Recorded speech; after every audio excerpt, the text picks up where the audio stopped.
Today we are going to discuss one more cell, one more organelle, which is plasma membrane. Plasma membrane. First of all, plasma membrane is a universal membrane in both plants as well as in animals.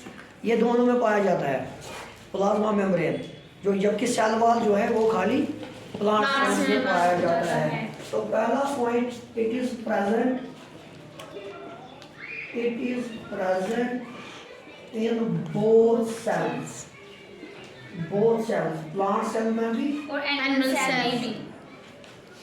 इसको बहुत सारे scientists ने discover किया। पहले unit membrane आया, Robertson ने दिया, फिर आया सैंडविच मॉडल वो दिया डैनियल एंड डेवसन ने, और जो हम पढ़ने जा रहे हैं मॉडल, वो हम पढ़ रहे हैं fluid mosaic model. Fluid mosaic model वो किसने दिया? ये दिया बाय सिंगर एंड निकोलसन। इन दो ने इसको मिलके, हालांकि इन्होंने बाकी साइंटिस्टों का सारा जिन्होंने जब तक इन्होंने वो भी डिस्कवर किया था, सारी चीज़ें उन्हीं की ली, लेकिन कहीं पे वो चौंक गए, कहीं पे उनमें ड्रॉबैक्स आए, तो वो सारे ड्रॉबैक्स इसने दूर किए, दूर किए। तो यहाँ पे इसको पढ़ने से पहले हम प्रॉपर्टीज ऑफ सेल मेम्ब्रेन पढ़ेंगे। Properties cell membrane, plasma membrane, bio membrane, इसके तीन नाम हैं, आप लिख सकते हो। इसका और एक नाम है सेल मेम्ब्रेन, इसका और एक नाम है bio membrane. Bio membrane means living membrane, unlike cell wall is dead, तो यहाँ पे सेल मेम्ब्रेन लिविंग होता है। तो प्रॉपर्टीज अगर इसकी जानेंगे हम, तो बेटा पहली प्रॉपर्टी, प्लाज्मा मेम्ब्रेन जो है it is made up of, पहले देख लेंगे, it is made up of proteins, lipids and phospholipids. इन दो चीजों का ये बना हुआ है। दूसरा पॉइंट, जो प्लाज्मा मेम्ब्रेन है, it is selectively permeable membrane. It is selectively permeable membrane। वो मैं समझाऊंगा अभी। Selectively permeable membrane। एक होता है सेमी परमिएबल, दूसरा होता है selectively permeable। मैं अगर बता दूं बेटा, चलो मान लो यहाँ पे ये प्लाज्मा मेम्ब्रेन है, इसके बीच बीच में पोर्स होते हैं, तो ये पोर्स हैं बेटा। ये हो गया इनसाइड ऑफ द सेल, और इसको हम लिखेंगे outside of the cell. Let me make you comprehend what is semi permeable and what is selectively permeable. जिगर मेरा, मैं सेल के बाहर रखूंगा ये चीज, ये पॉइंट, ये चीज, ये फूड, ये पार्टिकल, ये पार्टिकल, ये पार्टिकल। जिगर अगर हम बात करेंगे सेमी परमिएबल की, सेमी परमिएबल, ये जो पोर है, जो फूड पार्टिकल, जो चीज इस पोर से अंदर आ सकती है वो आएगी। क्लियर?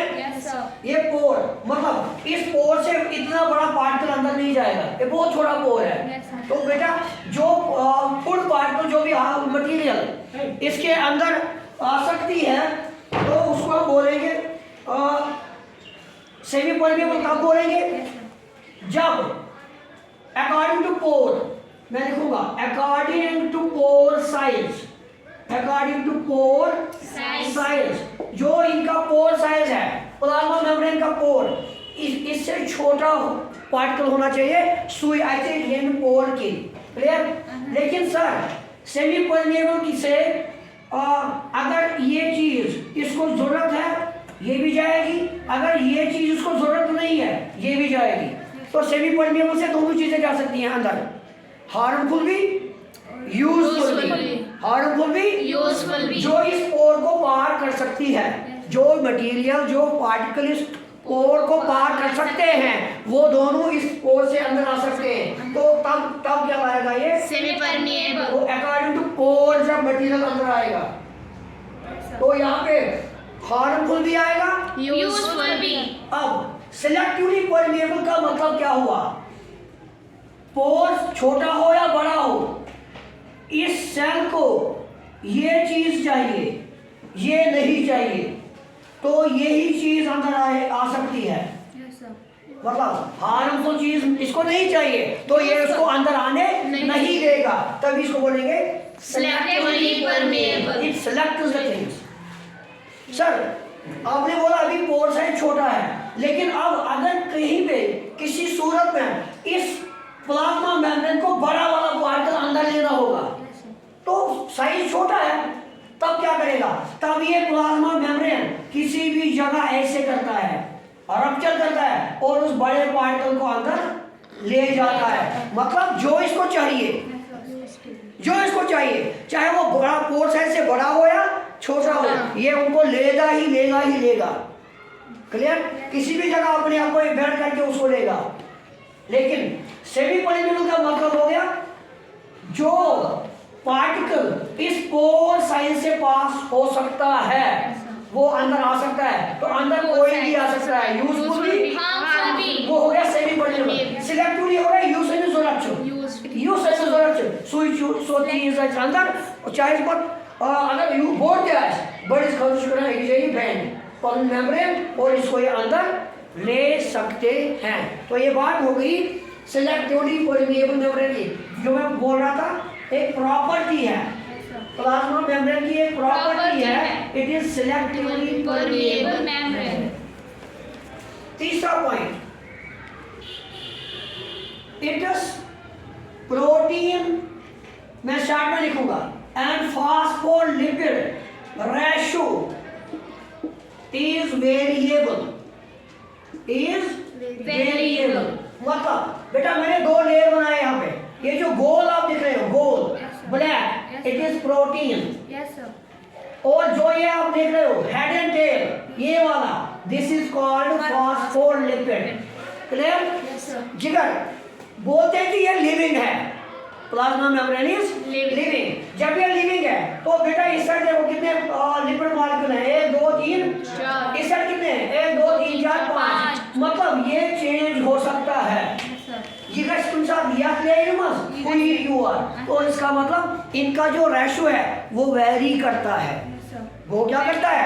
वेरी करता है। मैं अभी इसकी फंक्शन पूरी तरह से समझाऊंगा।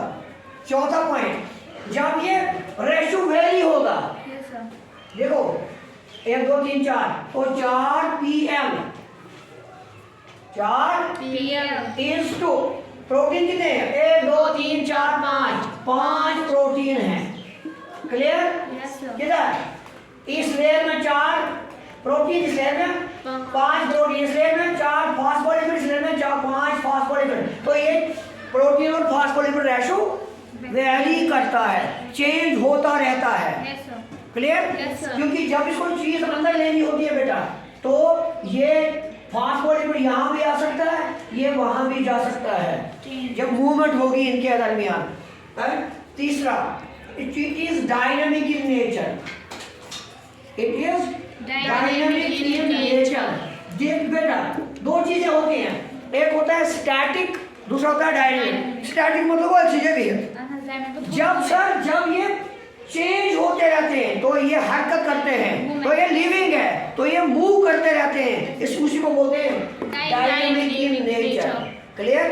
अब ये काम कैसे करता है मैं आपको वही समझाऊंगा।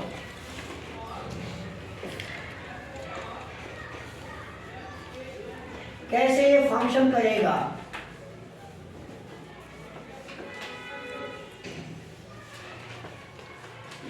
मैंने एक पोर्शन लिया है सेल का, माइक्रोस्कोप के अंदर अगर हम देखेंगे तो इस तरह बेटा आपको दिखाई देगा। ये चीज जो है ये वाला, ये भी मैं मेम्ब्रेन बना रहा हूं, दिस इज कॉल्ड इनसाइड, और ये है मैं पहले इस चीज को डिस्कस करना चाहूंगा बेटा। देखो, जो ये फॉस्फोलिपिड मॉलिक्यूल है, इसके दो पार्ट हैं, एक हेड और दूसरा टेल। दो टेल होते हैं इसके, एक हेड, इसको बोलते हैं पोलर, और इसको बोलते हैं नॉन पोलर।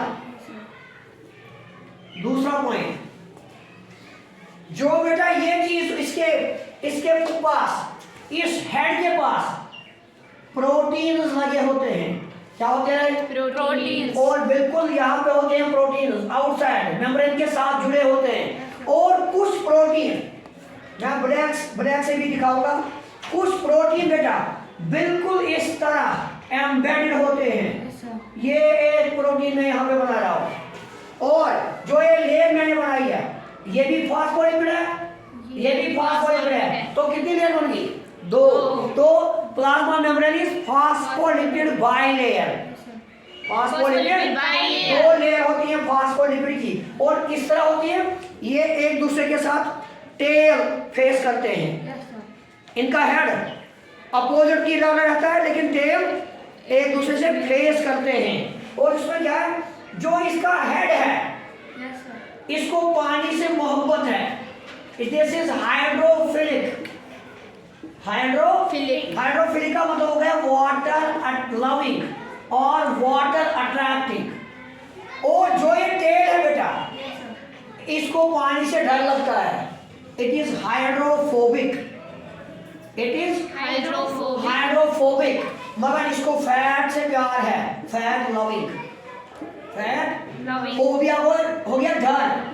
किससे डर है? हाइड्रोफिलिक वाटर, पानी से डर, मगर फैट से मोहब्बत है, अट्रैक्शन है। बाकी साइंटिस्ट फेल क्यों हो गए वो मैं यहाँ पे बता दूं बेटा। देखो, अब चीज अंदर आनी है, ये समझ आया? Yes sir. ये जो फॉस्फोलिपिड मॉलिक्यूल है, इसके दो चीजें होती है, हेड एंड टेल।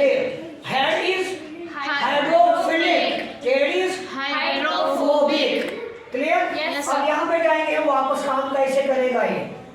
देखो बेटा, मुझे ये चीज, ये फूड है दानिश, ये चीज मुझे अंदर लानी है सेल के अंदर, लेकिन ये चीज जो है इट इज फैट सॉल्युबल, मतलब ये फैट से घुल मिल सकती है। तो यहाँ तक ये जाएगी, इसको कोई प्रॉब्लम नहीं है। और ये फैट अंदर आएगा, इधर आएगा, इधर आएगा, और यहाँ अंदर आएगा, इसको कोई प्रॉब्लम नहीं है। क्यों? क्योंकि ये जो टेल था, इसको फैट से प्यार था, तब ये बिल्कुल फैट चीज जो है अंदर आ गई, फैटी चीज है सेल के अंदर आ गई। लेकिन सर एक और चीज है यहाँ पे, ये वाटर सॉल्युबल चीज है, यहाँ पे ये वाटर सॉल्युबल चीज है, ये प्रोटीन, इसके साथ चलो वाटर सॉल्युबल यहाँ तक आ गया, क्योंकि हेड को पानी से डर है। लेकिन सर आगे किसको लगता है डर? इस टेल को डर लगता है। तो ये पानी के वाटर सॉल्युबल चीज को अंदर आने नहीं देगा। तो अब क्या होगा? तब इन्होंने बोला कुछ प्रोटीन इस लेयर के अंदर फंसे हुए होते हैं, जिनका नाम इन्होंने रखा इंट्रिंसिक प्रोटीन्स। क्या रखा नाम? इंट्रिंसिक यहाँ पे प्रोटीन्स। प्रोटीन इस लेयर में फंसा है, इंट्रिंसिक प्रोटीन्स, जिसको हम बोलते हैं embedded protein. Yes, sir. In the form of ice. Embedded Protein. In the form of A channel, Yes, sir. In the form of A Channel. और बोला बेटा, अगर पानी का मॉलिक्यूल यहाँ से वापस अंदर नहीं आ सकता, यहाँ से अंदर नहीं आ सकता, फिर कहाँ से आएगा? सर जो ये चैनल बनाया है यहाँ पे, तो यही चैनल से वाटर सॉल्युबल चीजें अंदर आएंगी। ठीक है? Yes, sir. और ये चीज जो यूनिट मेम्ब्रेन और सैंडविच मेम्ब्रेन, उन्होंने इस चैनल के बारे में बताया नहीं था, इसलिए उनका जो सैंडविच मॉडल और यूनिट मेम्ब्रेन मॉडल जो है रिजेक्ट किया गया था। तो इन्होंने बोला कुछ प्रोटीन बाहर लगे होते हैं, उनको बोलते हैं एक्सट्रिंसिक प्रोटीन्स, एक्सट्रिंसिक प्रोटीन्स, और कुछ चैनल की तरह होते हैं, उनको बोलते हैं इंट्रिंसिक प्रोटीन्स। तो जो वाटर सॉल्युबल चीज यहाँ से नहीं आ सकती, तो उसके लिए रास्ता कहाँ से है? Through channel, Yes, sir. Through this protein. अगर मैं कहा यहाँ पर है EC, Yes, sir. तो उस चीज के लिए रास्ता यहाँ पे है, चैनल। तो इस तरह ये कामयाब हो गया। Yes, sir. और एक पॉइंट पे बता दूं बेटा, यहाँ पे होती है मूवमेंट, ये एक लेयर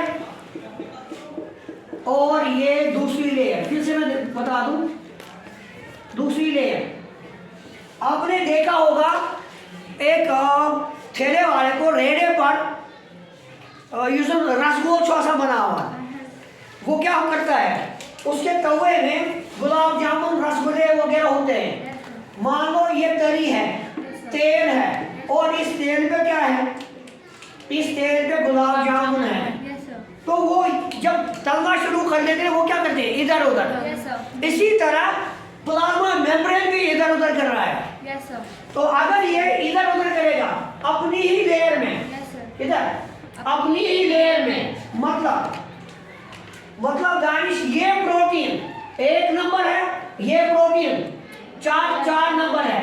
तो जब मूवमेंट करेंगे, 4 वाला एक के पास जाएगा, एक वाला this is called movement in a single layer. Yes, sir. Movement along a Single layer. This movement is called a transitional movement. Transitional movement. Clear? तो ये movement होगी, यदि ये movement कैसा हो रही हो, चले ऐसी चीज अंदर, सेल के अंदर, Yes, sir. ये सेल का इनर साइड है। और बेटा दूसरा है, कभी कभार ये प्रोटीन है यहाँ पे, Yes, sir. है ना? चलो मैं क्लियर कर दूंगा, यहाँ पे थोड़ा आपको लगता है कुछ मेसी है यहाँ पे बोर्ड। देख बेटा, कोई चीज डर जाता है अंदर आने से, मैं ऐसे समझाऊंगा। ये चीज है, इसको अंदर आना है, तो सर कैसे अंदर आएगा? इसको अपने साथ प्रोटीन बाउंड करता है। कौन? Protein. तो अब इसने इस फूड को किसने लिया अपने साथ? प्रोटीन ने। अब ये प्रोटीन नंबर 1 पे, ये 4 थे, Yes, sir. ये रानी 4 थे, अब ये आ गया, ये फूड यहाँ पे आ गया। Yes, sir. लेकिन इसको किसने लाया अपने साथ? ग्रीन ने। ग्रीन क्या है? प्रोटीन। और यहाँ पे आके इसको छोड़ दिया, यहाँ पे आके किसको छोड़ दिया? फूड को छोड़ दिया, और खुद कहाँ रह गया? खुद इस लेयर में रह गया। तो उस साइड प्रोटीन कम हो गए, इस साइड प्रोटीन ज्यादा हो गए। उसको हम बोलते हैं facilitator. Yes, sir. Clear? Yes, इसको हम बाद में बोलते हैं facilitated diffusion. Facilitated carrier diffusion, molecules. जो किसी को हेल्प करता है अंदर आने के लिए। तो इस तरह बेटा, यहाँ प्रोटीन कम हो गए, यहाँ प्रोटीन ज्यादा हो गए। इसका मतलब इस लेयर से इधर की ओर मूवमेंट होगी, या इस लेयर से उधर मूवमेंट होगी। That movement is called flip flop movement. Flip flop movement. तो बेटा मैंने बोला plasma membrane is dynamic. Dynamic मतलब इसमें मूवमेंट हो रही है। कितनी मूवमेंट हो रही है? 2 मूवमेंट हो रही है। एक transitional movement, the movement along a same layer, Yes, sir. and the movement from one layer to Another is layer. called the Philip Philip-Flop movement. movement. तो इस मूवमेंट को डेनियल और डेविसन ने नहीं बोला, इस मूवमेंट को रॉबर्टसन ने नहीं बोला, इंट्रिंसिक प्रोटीन्स है होते हैं, इसको नहीं बोला। तो इसलिए उनका जो मॉडल है वो रिजेक्ट किया गया, Yes, sir. और fluid mosaic Mosaic model model. Select किया गया। Oh. फ्लूइड मोज़ेक, फ्लूइड ऐसे फ्लूइड की तरह काम करता है ये।